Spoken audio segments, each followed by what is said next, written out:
నిరుద్యోగులకు సంబంధించి జియో 46 బాధితులు ప్రజాభవన్ ముందట నిరాహార దీక్షలు చేసినటువంటి సందర్భాలు చూసాం. వారిని అయితే అరెస్ట్ చేయడం జరిగింది. జియో 46 అభ్యర్థుల విషయంలో బీఆర్ఎస్ పార్టీ ఏమైనా ప్రకటన చేయబోతా ఉందో, వాళ్ళకి సంబంధించినటువంటి బాధ్యత తీసుకోబోతా ఉందో వాళ్ళ కోసం కొట్లాడడానికి. ఇప్పుడు జియో నెంబర్ 46 తీసుకోవడం వల్ల ఈ రాష్ట్రంలో చాలా మంది ఇవాళ పోలీస్ డిపార్ట్మెంట్లో రాసే వాళ్ళందరూ కూడా చాలా ఇబ్బందులకు గురయ్యారు. ఆ ప్రభావం కూడా వాళ్ళ మా మీద పడ్డది. ఆనాడు ఎన్నికల ముందు కాంగ్రెస్ ప్రభుత్వం దాన్ని ఒక ఎజెండాగా తీసుకున్నారు. మేము అధికారంలోకి వచ్చిన తర్వాత జియో నెంబర్ 46 మేము రద్దు చేస్తామని చెప్పి ఎన్నో మీటింగులల్లో రేవంత్ రెడ్డి గారు, ప్రొఫెసర్ కోదండరామ్ గారు, వీళ్ళందరూ చాలా మేధావులందరూ వీళ్ళందరూ కలిసి ఉమ్మడి ఒక ప్రకటన ఇస్తే చాలామంది నమ్మి కాంగ్రెస్ పార్టీ ఎవరైతే పోలీస్ ఆస్పిరెంట్స్ ఉంటారో వాళ్ళందరూ కూడా వారి కుటుంబాలు, వాళ్ళ బంధువులు అందరూ కూడా వాళ్ళకి కాంగ్రెస్ పార్టీకి మద్దతు ఇవ్వడం జరిగింది. ఇవాళ అధికారంలోకి వచ్చిన తర్వాత ఇంతవరకు దానికి ఒక మీటింగ్ పెట్టలేదు. మేము వచ్చుడితో ఒక జియో ఇస్తాం, రద్దు చేస్తామని చెప్పి మాట్లాడిన రేవంత్ రెడ్డి గారు ఇవాళ ఒక మాట మాట్లాడట్లేదు. సరే ఇప్పటికైనా మీరు పరిశీలించని చెప్పి ప్రజాభవన్కు, ఇవాళ ప్రగతి భవన్కు, ప్రజాభవన్కి వస్తే మొత్తం పోలీసులు పెట్టి ఘోరం కట్టెల విపరీతంగా కొట్టడం జరిగింది. వాళ్ళు నిజంగా సిన్సియర్గా వచ్చారు. నిజంగా రాజకీయం చేయాలనే ఉద్దేశం వాళ్ళకు ఉండే మీడియా వాళ్ళందరినీ తీసుకొని వెళ్ళే పరిస్థితి ఉండే. కానీ ప్రభుత్వానికి గౌరవంగా అప్పీల్ ఇద్దామని పోతే ఇవాళ చితకబడిన సందర్భం ఇవాళ కనిపిస్తూ ఉంది. ఈ రాష్ట్రంలో ప్రజాస్వామ్యం లేదు, మొత్తం లాఠీలతోనే ఇవాళ పరిపాలన కొనసాగిస్తున్నట్టుగా కనిపిస్తూ ఉంది. ఇవాళ నిరుద్యోగ సమస్యల నుంచి ఉద్యోగాల కోసం అడిగితే ఎవరు పిలుపునిచ్చినా కూడా జిల్లాలో ఎప్పుడు మా బీఆర్ఎస్ పార్టీ విద్యార్థి నాయకులు అందరినీ కూడా ఒకరోజు ముందే మొత్తం తీసుకెళ్లి పోలీస్ స్టేషన్లో పెట్టుకుంటూ ఉన్నారు. తప్పు అయిన వాళ్ళందరినీ తీసుకెళ్లి పోలీస్ స్టేషన్లో పెట్టుకొని వేలాది మందిని, ప్రతి ప్రోగ్రాం వేలాది మంది మా నాయకులను అరెస్ట్ చేసి ఇవాళ పోలీస్ స్టేషన్లో పెడుతున్నారు. ఇవాళ ప్రజాస్వామ్యం లేదు ఇవాళ కాంగ్రెస్ పార్టీ పాలనలో పూట. రియంబర్స్మెంట్ స్కాలర్షిప్ విషయంలో కూడా చాలా ఇబ్బందులు పడుతూ ఉన్నారు. ముఖ్యంగా సర్టిఫికేట్స్ తీసుకోవడానికి ఇబ్బందులు పడుతూ ఉన్నారు.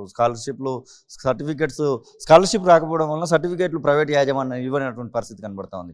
వాటి విషయంలో ఏమైనా పోరాటానికి సిద్ధపడతా ఉన్నారు? ఖచ్చితంగా మేము పోరాటం చేస్తాం. ఎందుకంటే ఎన్నికల ముందు ఎన్నో మాట్లాడారు. మేము అచ్చుడితోనే రియంబర్స్మెంట్ ఇస్తాం, విద్యార్థి ఎక్కడ పెండింగ్ ఇవ్వడం, అవసరం అంటే వాళ్ళకి ఇంకా అడ్వాన్స్కి ఇస్తాం, విద్య చాలా ప్రాముఖ్యమైన డిపార్ట్మెంట్ అని మాట్లాడిన ప్రభుత్వం కాంగ్రెస్ పార్టీ ఇవాళ అధికారంలోకి వచ్చిన తర్వాత ఇవాళ వన్ టైం సెటిల్మెంట్ అంటారు.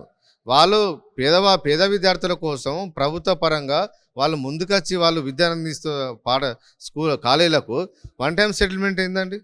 వాళ్ళని వ్యాపారం చేస్తున్నారా? వాళ్ళని వ్యాపారస్తుల కింద ఇవాళ ముఖ్యమంత్రి గారు భావిస్తూ ఉన్నారు. అది చాలా తప్పు.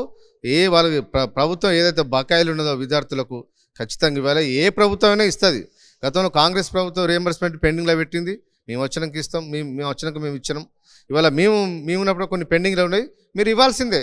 రొటీన్ ప్రాసెస్ అంతే తప్ప బీఆర్ఎస్ పార్టీ ప్రభుత్వం ఇవ్వలేదు, మేము ఇవ్వం కాబట్టి మా ఉన్న వాటికి సెటిల్మెంట్ తీసుకుందామని మాట్లాడడం కరెక్ట్ కాదు. ఇది వ్యాపారం కాదు కదా.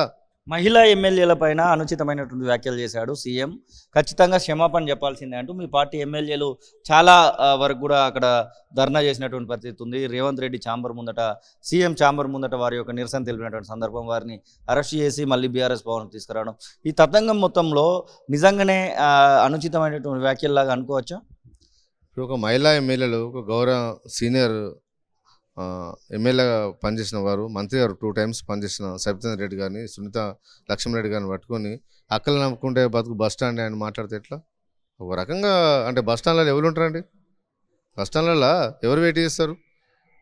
ఆ రకంగా మొత్తం ఇలా ఒక పరువు తీసే, వ్యక్తిగతంగా కూడా ఇవాళ కించపరిచే విధంగా ఇవాళ ముఖ్యమంత్రి గారు మాట్లాడారు. దాన్ని ఉపసంహరించుకోవాలి అని చెప్పి కనీసం మాట్లాడే అవకాశం కూడా ఇవ్వాలి. ఇవాళ మా ఎమ్మెల్యే గౌరవనీయుల మా అక్కల ఎమ్మెల్యేలు కూడా వాళ్ళు కనీసం మాట్లాడడానికి కూడా ఈ ప్రభుత్వం స్పీకర్ గారు ఎవరు కూడా అవకాశం ఇవ్వాలి. ఇవాళ ఆ ఇష్యూ మీద పట్టుబడితే మా మహిళా శాసనసభ్యులు స్పీకర్ గారి పోడియం ముందు నిలబడి చైర్లో నిలబడి నిరసన తెలుపుతూ ఉంటే వాళ్ళని డైవర్ట్ చేయడానికి ఇవాళ దానం నాగేందర్ గారితో ఇవాళ ఇష్టం వచ్చినట్టు ఇవాళ మాట్లాడించే ప్రయత్నాన్ని, ఇష్యూని డైవర్ట్ చేసే ఒక ప్రయత్నాన్ని ఇవాళ ఈ ప్రభుత్వం చేసింది. అసలైన తొలి వెలుగు. ఫాలో వాట్సాప్ @తొలి వెలుగు official.